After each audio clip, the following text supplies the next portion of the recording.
Hello and welcome to Spotlight with me, Sandhya Mendonca.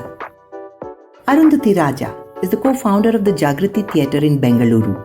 One of India's finest theatre directors and actors, she has directed an interesting variety of plays over the last 35 years. Her latest production, The House of Bernarda Alba, is a feminist play written by Spanish playwright Federico Garcia Lorca in 1936. In this podcast, we talk about her directorial choices and this play's relevance to contemporary India. So, first question, why did you choose this play to stage? Yeah, well, actually, there were two reasons. First of all, I've had the play for a while. You know, it's one of those scripts that have been there on the shelf, and I'd love to do it. Originally, way back, of course, I would love to have done the role of Bernarda herself, which is what I loved. But then, you know, that didn't happen, etc. But then the other thing was, I don't know, I just felt reading it again, and I thought it'd be good to work with an all-female cast. Really and truly, I was kind of looking forward to that. Originally, the way it's written, is it an all-female cast or there are other characters also? No. Pepe El Romano, the boy, is referred to throughout, but he never makes an appearance. There's not a single male character in the play. Okay. You know? So, yeah. Oh, that's interesting. Very nice.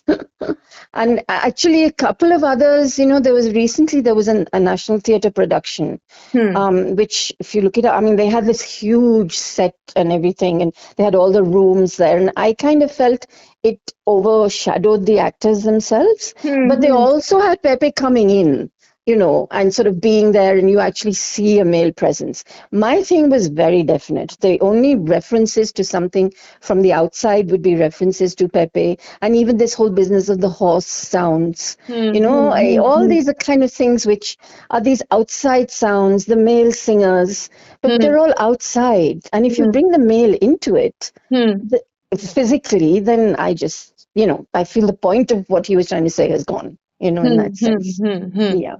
So did you watch any other productions of these in any other place, or did you watch it on a video, or what kind of background research did you do? Yeah. First of all, of course, I just did a whole lot of leading up on Lorca himself, and he's such a fascinating character.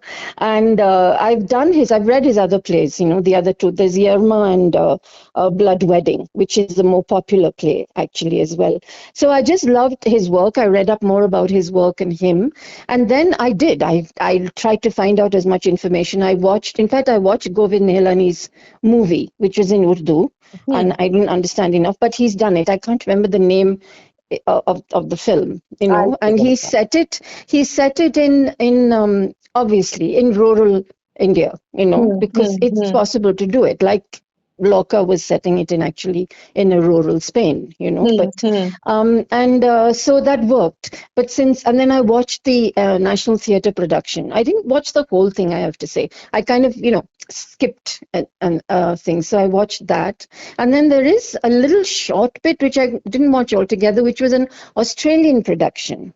And that the playwright had adapted it from the Spanish herself, you know, and had adapted the play that way. They had the same things, but hers was set in the outback, the Australian outback, you know. So it kind of also made sense in that sense of the whole thing. So what I then thought a lot about, because here I'm doing it in English, it's fine, it's a direct translation from the Spanish. And then I thought, well, yeah, it could be anywhere. It doesn't have to be anywhere rural. It could be in any city, in any country, at any time. So I said, okay, fine. Then it's in English, so it doesn't matter. And I don't have to worry about placing it in a rural area. I can't if we're doing it in English, you know, in India. So I just said the play was just so universal. When you watch all the things that come up, the themes and what's happening, you know, all the various things that we looked at and discussed. Said, my God, some of these things could it's happening now, you know, already. Yeah. You know? So that was also the other thing that, you know, it kind of was as universal as it is. Because, you know, increasingly, Sandhya, as we're doing plays in English, you know, it's something we have to look at. And what is it that we're doing? Our whole concept has changed, as you know, from the earlier days of when you've seen all those early plays and things. And, so it's good to be able to do something which you feel is in English. Can we step back a little bit? Can you Sorry, elaborate? yes. Yeah. I'm kind of prattling on. I'm sorry, I tend to do this. No. I just want you, I don't want to assume. I know you're talking in a way that I have seen many of your plays, so I understand. Yes, But I just want to be very clear that I don't jump to conclusions. Okay. You say compared to your earlier productions to now. Yes. So what is the difference that you think is there? Yes. Okay, done. So we have done plays that were accepted as Western playwrights. The various things we've done. Oh my gosh, I have to try and remember. Virginia Woolf, all those plays of that time. Then there was Glass Menagerie, and the traditional Western playwrights, wonderful plays. And the thing is, then Sandhya, we had an audience because there was very little TV, and also the movies we were getting were not sort of Western movies so much. So people just came to the theater. We had no problem filling the 1,000 seats in Chowdhury, right? For a show. No problem.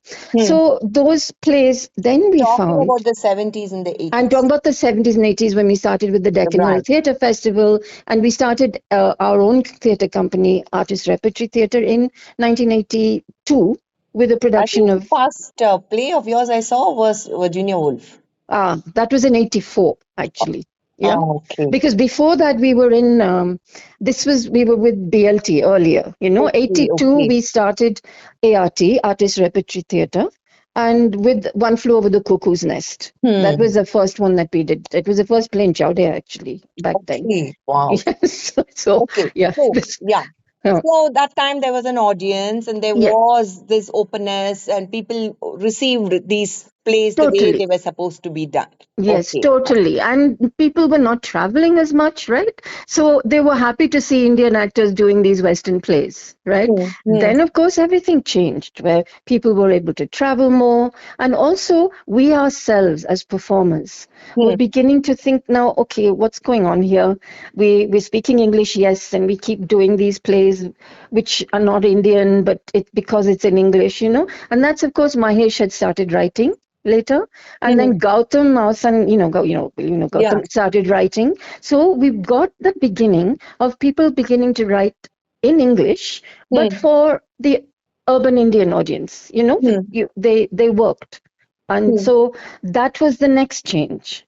And then, of course, now with Jagriti, we're trying to look at really what play do I want to do, or makes me interested enough to spend the time directing it, getting actors. I love doing all that. So now it's become more of a mix.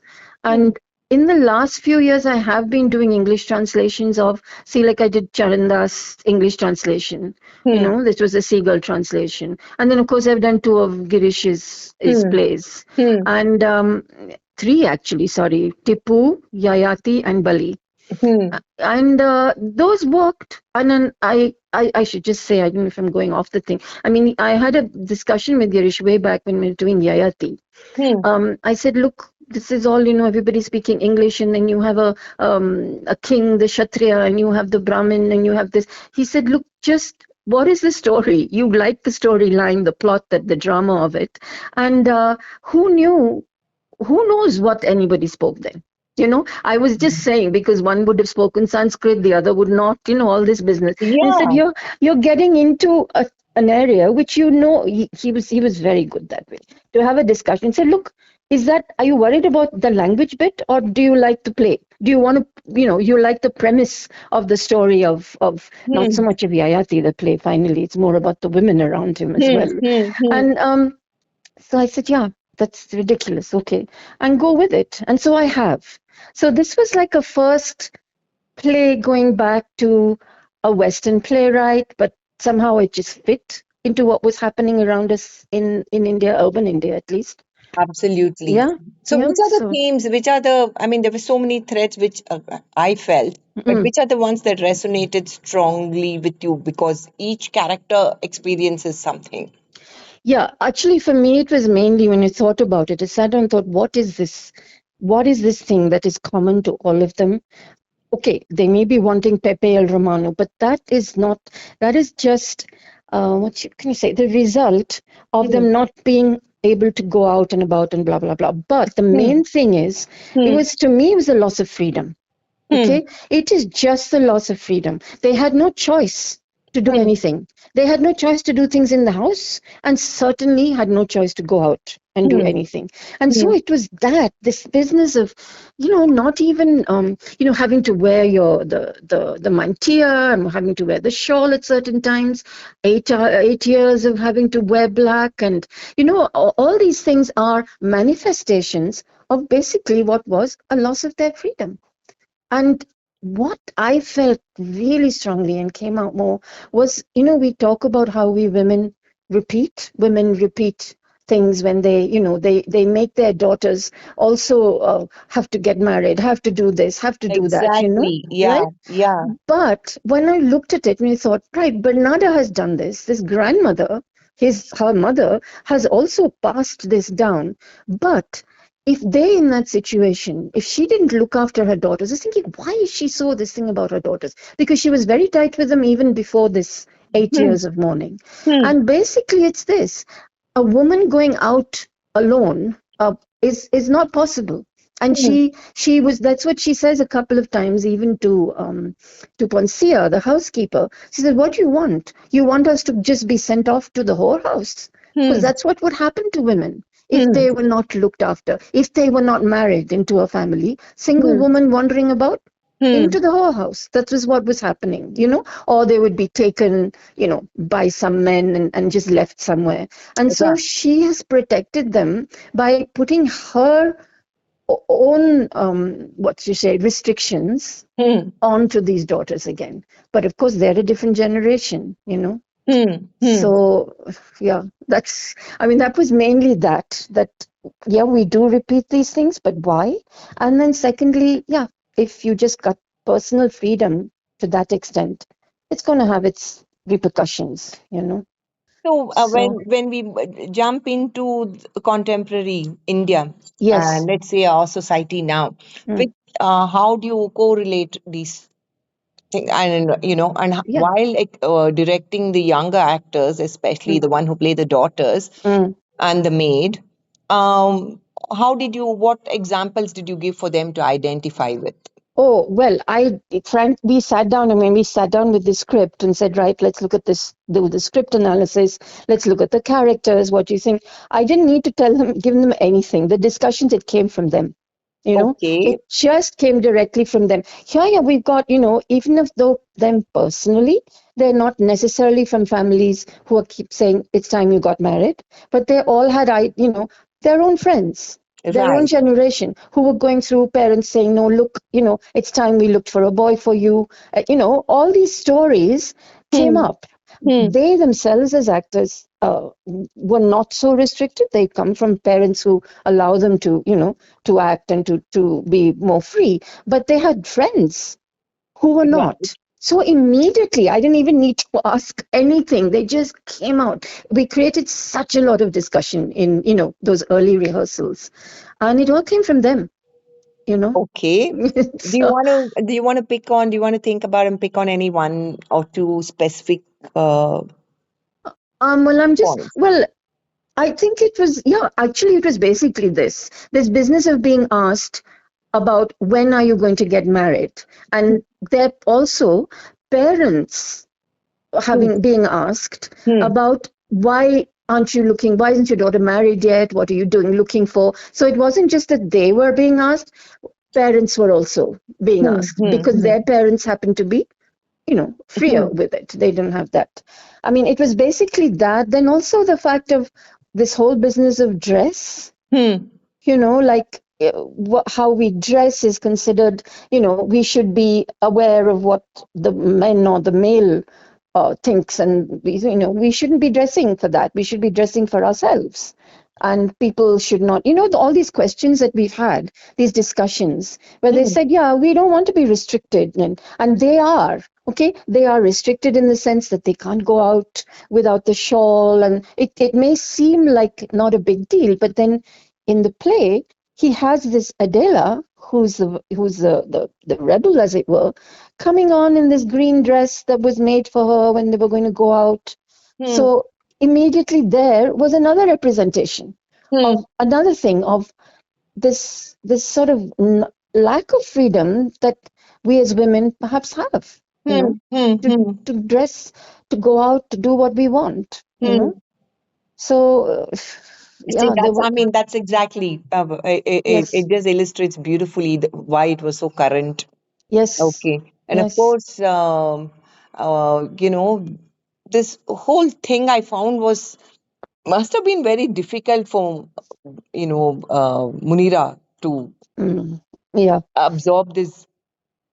yeah, It's, yeah, I yeah, know she means to protect the daughters, but she herself comes across as the yes, worst force for them. So I think it's a thing of her fears for them. Plus, don't you think yes, sometimes because they have been through so much, it mm, also makes them bitter yes, and totally, makes them frown upon anybody else having mm, yeah, a little bit of fun? yes. Did you feel that the case? Yeah, completely. That's exactly, which is why I didn't really, I tried, I wanted Bernarda because she's, for all the things that I've seen, she's always shown as very, very forceful, what you'd expect, and you can't do this, and she's strong. I was very keen to try and get her to come across. There's a to feel sorry. You can see that she's just repeating what has happened to her, Hmm.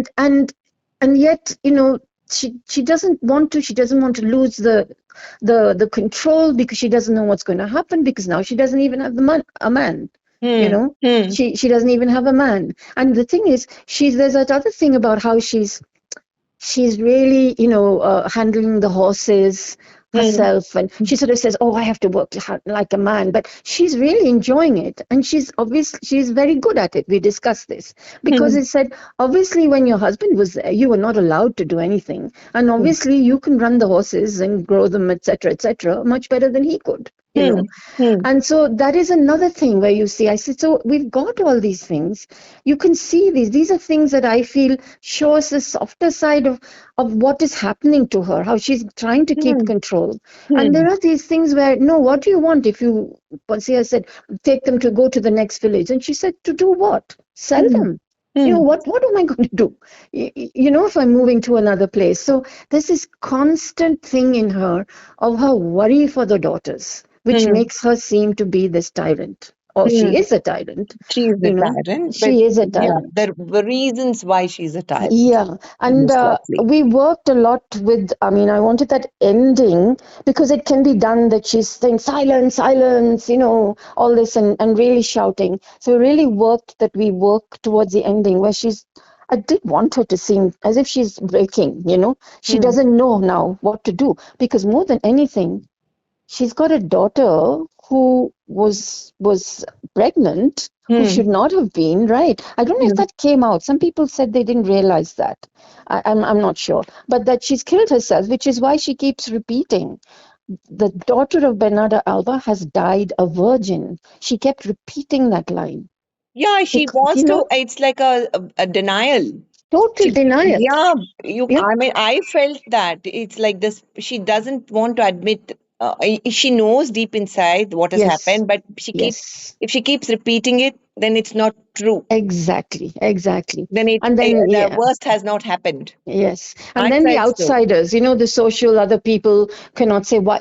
She'll be asked, why did she kill herself? Yeah, yeah. And she's got to say, well, she's got to think of some story, but it can't come out that it was whatever did really happen, in that sense. Absolutely. There's So, one point whether I don't know it was mm, it's there in the script. I felt mm, it, maybe my mind works like that. mm, So I found it, here is this woman who's breeding horses, mm.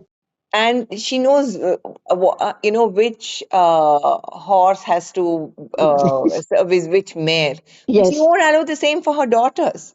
Mm, And it's biology, it's nature. But yes. I mean, I felt that, imagines, what do you call it? It's a stud farm. Mm, And then there are all mm. these women there, and these women are forced to be virgins, young women in Yes. their, if you don't have sex, then when will you have? Yes. Yes. Yes. Yeah, I know. And you see, this is the thing, though. If she So does let them players, go, right? yeah, yes. Totally. And it says, put the mares in the back lot is one line. I mean, there are these one-liners which he has, which is such a modern way of writing, Sandhya. He wrote this in 30s, Oh my God. and it's such a modern script in that sense, the way it's written, not like all his contemporaries at that time were all writing the usual heavy, wonderful plays, but they're not like this with these one-liners. Is only this that is this the only play of his that has these one-liners, or Yeah, is he yeah. given to these? No. It is but Blood Wedding is again. Blood Wedding is another fabulous script. You must read it sometime if you haven't. No, I It's haven't. again it's about marriage and family, and finally, and that has sort of longer monologues, and has a bit of poetry in it it's again a very lovely script. But this is the only one, and then Yerma is his other one, which is a little. I don't know. I wasn't too happy reading it. Tended to be a bit of a drag. But this is the only one that flows like this, like Alan Ayckbourn has written it, or somebody like that. You know what I mean? Okay, About a okay. family. Very, It's not a. very friendly. Yeah. Yes. So. Okay. So, tell me more about the playwright and why Mm, you were drawn to him. Had you read all his plays before, and is yeah. that the reason you had picked it up? He was gay and he Yeah. was a very political person, which is why Mm, he was mm, murdered. mm. It was a political thing, right? Oh, Yes, God yes. He knows was what it was. assassinated by Franco's, Yeah, the regime. his Yeah. army regime. Yeah, the thing is, done Blood Wedding with my kids in a drama class, and I Hmm. liked the reading. I loved that. And then I read that Yerma, and I wasn't to this thing. But then when I read this Bernarda Alba again, I'd read it years ago and didn't really remember much. And then I didn't know, there's something about him that his life, reading about him. He was so young, and he wrote this play in 36, and then literally 2 months later, he's assassinated. And apparently, there is something somewhere, somebody said that he did want to redraft it, this Hmm. play, but Hmm. of course, didn't get the chance to. And I was just thinking, he's there in 36, surrounded with this, where he was so against Franco and his regime, and Hmm. then being gay was on top of that. Yeah. Was totally. So I'm thinking there's this man is writing, but in Spain he's revered for his poetry, See, Sandhya. I think the Latin So countries were much more liberal than yes, thing when it comes to sexual orientation. I absolutely. mean, they Yeah. didn't not like what these prudish Victorians and all didn't cast out Yes, all this. I yes, think these were much more yes, totally. accommodating. Yeah, and he's written a lot of poetry. I'm not a great poetry person, so I want to go back and start looking at some of his poetry. But in Spain, he's sort of he's called the poet, not the Oh, playwright. I Okay. see. Okay. Yes, and they really revere him as a poet. His work, because he's written a lot. So I read about that side of him. So there's this man who has all this poetry in him, and he's got these plays, and he's thinking about women, in a rural. All his plays are kind of very pro women in that I sense, or wonder what made him that way. yeah, he was just so very aware of what was happening to women in this, in Spain at that time, perhaps, more than Hmm. other times. And then the line, as I say, it says in the script, the poet this says that this should be a photographic documentation of women in rural Spain. There's a line actually translated from his script. Oh, And that got me. I have to say, I said, okay, what's going on here? What was in this man's mind, when he wrote that? And then we kind of discussed it and we sort of said, am I going on too much, Sandhya? No. no, no, no, I said, no, okay, no, good. not All at right. all. No, Yeah, no. you This can is see all. how this play has got me. It's No, just, I mean, this is exactly why I said I want to talk to you when you're free. yeah. And actually, I mean, I didn't want to bother you immediately after you did that No, because I no, know it that's takes a fine. lot out of a Yeah. production like Yeah. that. And Yeah. yeah, So then I thought, why? What is it? And then I think photography was it was happening, but it was all it was only very black and new, white. wasn't it? I mean, It was would new. it be so common? Huh. Yeah. And I was thinking that maybe in his mind, he wanted this what he was saying to be a bit more permanent in some way, so that it wouldn't be a performance and then gone. You know what I mean? I who knows? Yeah, I don't know. I mean, I don't know what made him. In the script, he says there should be a Yeah. In the translation, and in the English translation, the one I've used is actually a Penguin Classic translation. But I checked in the Spanish. I got a Spanish version. I wanted to see if this was in the Spanish, thing, and that line is there. So it's his message to the director. Yes, it's his message. And did you? I'm sorry, I'm blanking out. Did you have a picture of the women? Did you have a photo of the women in play? Yeah. Totally. In fact, all those projections. So then, this is why the projections came into it. Because I said, they were in the projections. I was just trying to imagine the thing. That was beautifully done. Yeah, And this it was was almost Roy. like overlaying the old one with these real people who are dressed up in that. Yes. So Roy came in. No, actually, those were, Roy came in, watched all the rehearsals, not all, but quite a few rehearsals. And then he actually took those pictures, actually. Well, I don't know if they were all of the cast. Yeah. And then, of course, he added, he says, okay, I'm just beginning to use AI to give this kind of background so that they weren't just, and I think he did a really good, and he added that stallion at one point. And, it was, and he kind of worked it. I said, look, I want it to open with a family shot, the typical traditional family shot. And the last one should also be a family shot, but without Adela, and grandmother had come into it. So, that was another family shot. But I said in between these things, because what happens within the 3 acts, each act ends with some kind of drama. All right. The first one is just the grandmother, coming and wanting to get married. And, we see her as a character and how she's being locked up in the house. And then the girls going off. And then I said, each act then opens almost with a silence. So it opens with the girl sitting there doing the embroidery, and then, of course, as soon as the conversation starts, tuck, tuck, tuck, it starts between all the sisters, the thing. And then the second act ends with this whole thing of this girl, the noise outside and the crowd, and they're saying, kill her because she's had a baby outside of marriage and all that, So there's that big cutbutt starts there. And then again, the third act begins again with a stillness. I said, you've got to be quiet. I don't start that the dialogue immediately. It doesn't say quietness or whatever. I said, let's start from the big problem, the drama. The next bit of the life starts quiet, and they're sitting there post dinner, maybe with just this little drink. And then suddenly the sound of the horses breaks it, and then the whole thing starts again. So, it's kind of written almost like that. He doesn't say silence. It just starts, but it starts with quietness of what's happening and builds. And then it's like an up and down, each one building to the last ending of the play, of course. So how long did you all rehearse this? Well, I had a reading way back in December last year, and the whole thing stopped for a while. And also because we were going to be traveling a little bit. And then we started properly in June. But I had a lot of problem casting. 9 actors is a lot in that sense. Those early days we didn't have any problems, but this is very different because all of them, especially the young ones, they're all working also at other things, and that's where they're making the money. And, acting is what they do because they love it and all this. And of course, that traveling to Jagriti, what the traffic is like. These guys did it. They just did it. But it was tough for me to get the 9 characters, actually. I didn't get them made till maybe July, almost, mid-July.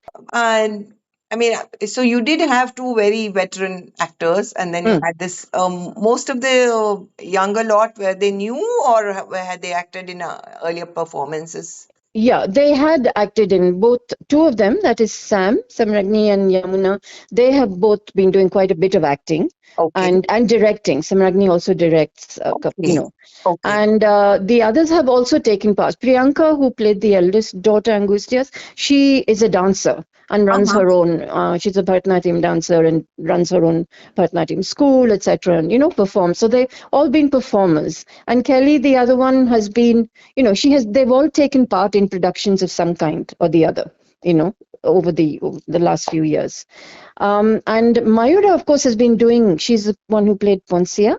She has been doing a lot of work recently. And she was in Bali. I don't know if you saw Bali when I did it. She played the mother, the Queen Mother. The Queen Mother in that. So she's also theatre, does a lot of theatre work, works with different people, and, and Pinty, of course, Panavati Rao, she's, of course. She was really superb. Yeah, she just, so she was there. And Munira, has had all the experience earlier and has come back to it after a while. So it was good to have this mix, of ages and experience. And I think everybody, they all said they got so much, the young ones said we got so much from the older ones, and vice versa. The older ones, saying, oh, this lot, there's a different kind of energy about them. And so it really worked. They all melded well as a cast. Came across, and I liked all the other elements. The one is, of course, the apart from what Roy did with the pictures, you got the Bangalore men. Yes. And why that is written as a working song for men who are out there. Yes. And a lot of these other productions, in fact, especially ones in Spanish or whatever, it's very operatic, the way the songs are sung, And but I felt that's not going to work for us. And what we played was literally harvesters, the men coming back from harvesting, etc. So just wanted it to be sung like that, like men walking, singing on their own. And usually singers like this, will be very good. They will harmonize very well because they're used to, singing as they do the work. And you get it often with various, Irish things. If you watch, you've got those kind of people working at that. Even, where have we got all our Negro spirituals from people working, women, they're working in the farm, that kind of thing. And so I said it would be good if we got the Bangalore men, because they will harmonize it really well. And, and we managed to track it across, the stage so that the girls would run across. So excellent. Yeah. And I like the display that you did of the the production notes and those little things. Those embroidery frame. Is that the word for it? Yes.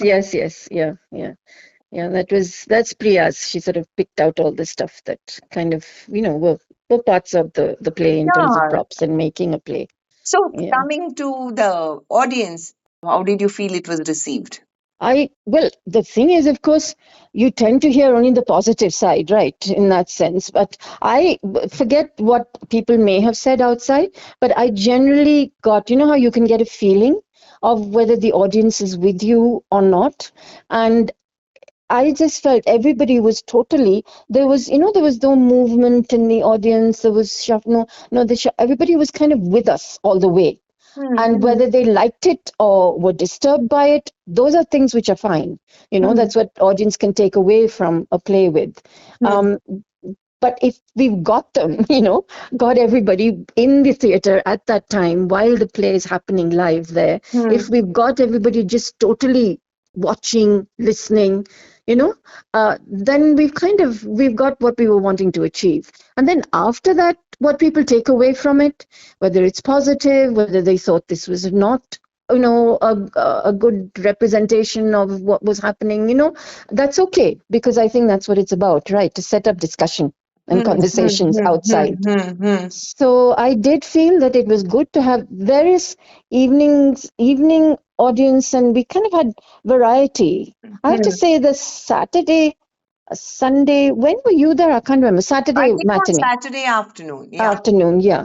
And I think the Sunday one matinee was also, that was fuller, of course. That was a full house.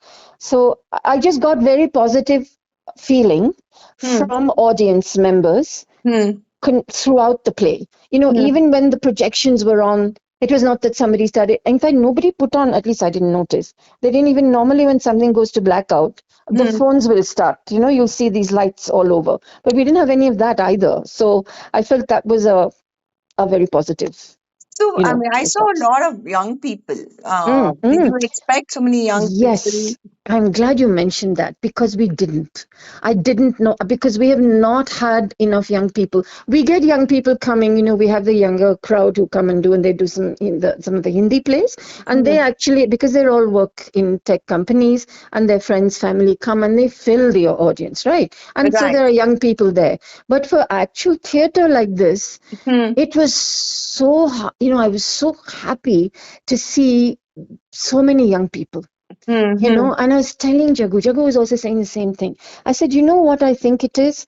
That the play also has, a lot of them had read the play, they Oh, had read it. interesting. That was interesting. So it felt that maybe because they had come some from Christ University, the drama unit, etc. But there were also a lot of others who were Hmm. just young people who came. Hmm. I have no idea why or how, but a lot of them knew it. They had a friend maybe who knew of it, the play, and of course, obviously, we had a lot of young people and younger people in the cast. Hmm. So those were there, friends were there, but there were a lot of other younger people who were. I I just saw felt, very, very young people who've yes, been 12th or one of international schools and things like that. yeah, some of them, of course, were our drama kids, the class. So they're all like in high school. Some of Okay. them. So Okay. but there were not that many. There were enough of them there. And because we tell them whatever we do, you should try and come and watch a play. And I told my class, I said, you have to come and watch this. And they loved it. In fact, they had so much to say, Hmm. Hmm. about the play, and of course that was how the production was made, etc., etc. So it was good. But apart from the students, it was good to see so many young people there. Thank you for chatting with me, Runa. I really enjoyed the play and look forward to the next. And to our listeners, please subscribe to the Raintree Media channel. I hope you enjoyed this podcast and will like and share it.